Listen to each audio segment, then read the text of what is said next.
Sur un éperon rocheux surmonté d'une tour génoise, Nonza est une ancienne place forte médiévale tenue par le général de la nation corse, Pascal Paoli.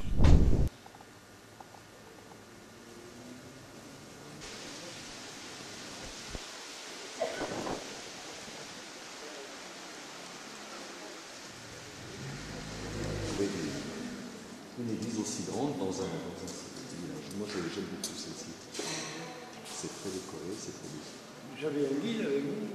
Je suis le chauffeur. Ah. Je suis le chauffeur, tout simplement. Vous connaissez? Je connais.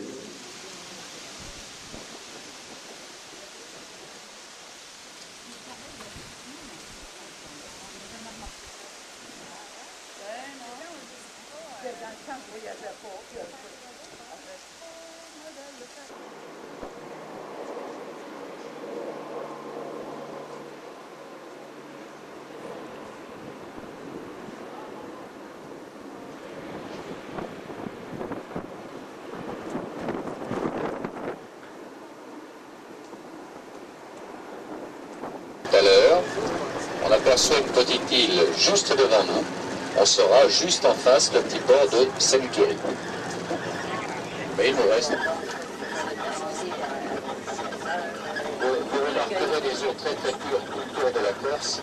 Chaque petit village, vous pourrez remarquer, on aura l'occasion d'en voir d'autres, même le plus petit village a une station d'épuration.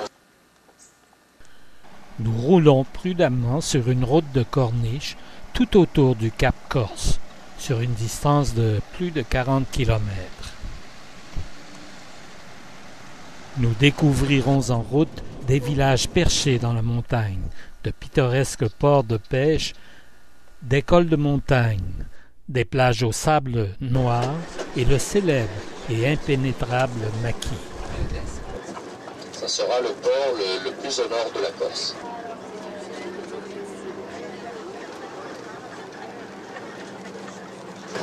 Regardez ce très beau fronton d'église devant nous. Une influence très... Quel est le nom du village? Et là on arrive au très très beau village, le village de Louri. Louri donc avec une des tours du village qui a abrité Sénèque pendant 8 ans. Et voilà, la vraie tour génoise en fait, on va l'apercevoir en contrebas. Une autre ici, regardez, une là, une tout à fait en bas.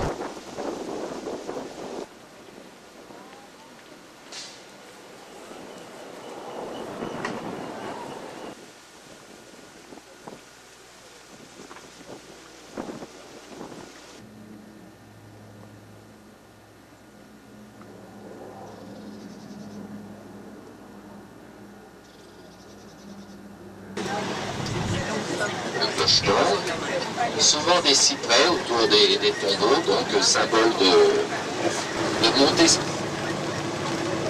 de nouveau les petits azalées là, dans le fossé. Ils sont très très beaux.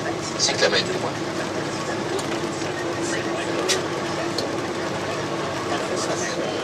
Alors que la descente vers Centauri, donc le petit port, est très spectaculaire.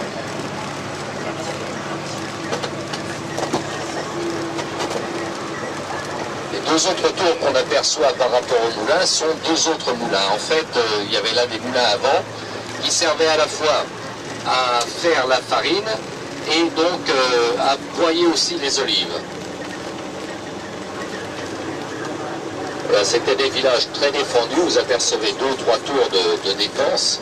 D'autres ne sont pas encore visibles, mais on les verra tout à l'heure. Même l'église était un véritable bastion en fait. Production donc de vin blanc surtout, de très haute qualité, l'équivalent de très bons vins de la Loire et l'équivalent aussi de très bons muscats comparé à ceux qu'on a goûtés hier. Je vais vous montrer d'ailleurs un des endroits de production, on va y arriver tout de suite. Ici, ces grandes tables en ardoise. Vous voyez ce que vous avez là? Essoré, séché pendant quelques jours. C'est-à-dire que les grappes posées là-dessus sont chauffées, aussi bien au soleil qu'à la chaleur de la pierre. Et quand on va le presser, on presse du véritable sirop de fruits, vous voyez, un concentré de sucre. Ce qui explique que ce vin est sucré et très goûteux, justement. En plus, vous savez que l'eucalyptus a des vertus antiseptiques. Ses feuilles donnaient donc de quoi désinfecter la pièce où il y avait eu un mort ou un malade. Et les gens qui ont des problèmes respiratoires respirent des inhalations d'eucalyptus. Notez l'importance des maisons, ce qu'on appelle des maisons patriciennes, vous voyez, des grosses maisons de famille, souvent des maisons modernes aussi d'ailleurs. Une tour génoise rénovée, d'autres tours génoises dans leur état d'origine.